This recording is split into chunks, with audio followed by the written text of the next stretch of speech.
அஸ்ஸலாமு அலைக்கும். இந்த வீடியோக்கு பிறகு சரி எங்களோட சமூகத்தில் ஒரு மாற்றம் ஒன்று வரும்னு சொல்லி நாங்கள் எதிர்பார்க்குறேன். இந்த வீடியோ முதல்ல எனக்கும் அதுக்கு பிறகு உங்களுக்கும் இந்த வீடியோவை நாங்கள் போடுறேன். ஏரா ஊரில் 15 வயசு நானா 11 வயசு தங்கச்சிக்கு ஃபோன் தரலேன்னு சொல்லி அடித்த அடியில் அந்த புள்ள உயிரிழந்த. இனி உயிரிழந்தான் பிறகு யாருக்குமே மாட்டாமிக்கோன்னு சொல்லி அந்த தங்கச்சை நாணக்காரன் அப்படியே எடுத்துக்கும் போய்த்து பாத்ரூம்களுக்கு பக்கெட் ஒன்றுக்கு தண்ணி பக்கெட்டில் தலையை போட்டு வச்சுட்டு ஒன்றுமே தெரியாமல் விஷயம் மாட்டாமிக்கிறதுக்கு அடுத்த வீட்டில் போய்த்து ஒழிஞ்சு கொண்டு நின்றிக்குது. இனி வேலை விட்டு வாப்பா கூலி வேலை செய்த உம்மை வந்து வெளிநாட்டில் கூலி வேலை செஞ்சுட்டு அந்த டைம் வீட்டுக்கு வந்து பார்த்தா பாத்ரூமில் மகள் அப்படியே உயிரிழந்து அப்படி நிற்கிற. அப்புறம் இதை விஷயத்தை போலீஸுக்கு போய்த்து என்ட்ரி ஒன்று போட்டு விஷயத்தை செல்லும். போலீஸால் உடனே வந்து பார்த்துட்டு நாணக்காரனை பிடிச்சி விசாரிக்க கொள்ளத்தான் நாணக்காரன் பயந்து எல்லாத்தையுமே சொல்லி இந்த விஷயத்தை இதாக்கி உம்மா வெளிநாட்டில் வாப்பா கூலி வேலை செய்த. இனி தங்கச்சி 11 வயசு தங்கச்சி ஃபோன் பார்த்திருந்து நானா 15 வயசு நானை வந்து ஃபோனை கேட்டு தரலைன்னு சொல்லி அடிச்சு எவ்வளோ தூரத்துக்கு பிள்ளைகள் வந்து இந்த ஃபோனுக்கு எடிக்ட் ஆகின்னு சொல்லி பாருங்கள்.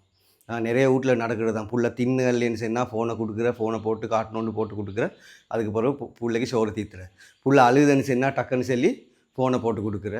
நீ அந்த மாதிரி பிள்ளைகள் உம்மை வாப்பமாருக்கு கரைச்சல் தார எல்லா நேரமும் ஒரு சில பேர் எல்லோரும் இல்லை ஃபோனை போட்டு கொடுக்குற. அப்போ ஃபோன் புள்ள பத்திரமா பேசாமல் ஃபோனை பார்த்துக்கொண்டே நிற்கிற. அது வந்து பிள்ளையோட மூலையில் அந்த ஃபோன் வந்து எடிக்ட் ஆகுது.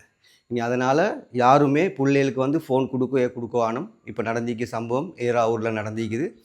இனி இந்த மாதிரி இதுக்கு முன்னுக்கும் நடந்திக்குது. இனி அதனால் பிள்ளைகளுக்கு ஃபோனை பார்க்கறதுக்கு கைக்கு கொடுக்கவே வேணும். நிறைய இந்த ஃபோன் பழகத்துக்கும் காரணம் இப்போ அந்த ஸ்கூல்கள்லேயும் எல்லாம் வாட்ஸ்அப்புக்கு தான் அனுப்புகிறேன். பிள்ளைகளுக்கு பார்த்து செய்யுங்கன்னு சொல்லி இனி அந்த டைமுக்கு உம்மை பார்க்கக்குள்ள வாட்ஸ்அப்பில் பார்த்துக்கொண்டு எல்லா வேலையும் புள்ள செய்த உம்மா வாப்பாங்க அங்கே போனால் பிறகு அவங்களுக்கு தேவையான யூடியூப் ஃபேஸ்புக் போய்த்து அவங்களுக்கு தேவையான கார்ட்டூன் அதுக்கெல்லாம் பார்க்குறேன். இனி அதுவும் ஒரு இதொன்று தான் பிள்ளைகள் ஃபோனுக்கு எடிக்ட் ஆகிறது. அது மட்டும் இல்லாமல் பேரண்ட்ஸ் வந்து பிள்ளைகள் சாப்பாடு தின்னாட்டி அழுகுதுண்டா கரைச்சல் கொடுக்குறேன்டா சமையல் வேலை செய்யறதுக்கு விடுதல்லைன்னு சொன்னால் புள்ளையை விட்டுட்டு எங்கே சரி போகணும்னு சொன்னாக்க ஃபோனை கொடுத்துட்டு தான் போகிறேன். இனி அதில் நடக்கிற வந்து அந்த புள்ள ஃபோனுக்கு எடிக்ட் ஆகுது தான் நடக்கிற. இனி அதனால் நானும் நீங்களும் இதுக்கு பிறகு வந்து பிள்ளைகளுக்கு ஃபோனை கொடுக்குவானு கைக்கு பிள்ளைகள் எடிக்ட் ஆகி நிறைய சண்டையில் நடக்கிறேன். நான் எல்லா வீட்லேயும் தாத்தா தம்பிமார் தங்கச்சி தாத்தமார் அப்படி ஃபோனுக்கு சண்டையில் எல்லா வீட்லேயும் நடக்கிறேன். இனி அது இவ்வளோ தூரத்துக்கு போகும்னு சொல்லி எதிர்பார்க்கல. இந்த வீடியோ கட்டாயமாக எல்லா பேரண்ட்ஸும் ஷேர் பண்ணுங்க. அடுத்தது பேரண்ட்ஸ் மாதிரி ஃபோன்களை பிள்ளைகளுக்கு கொடுக்குவாங்க. ஓகே.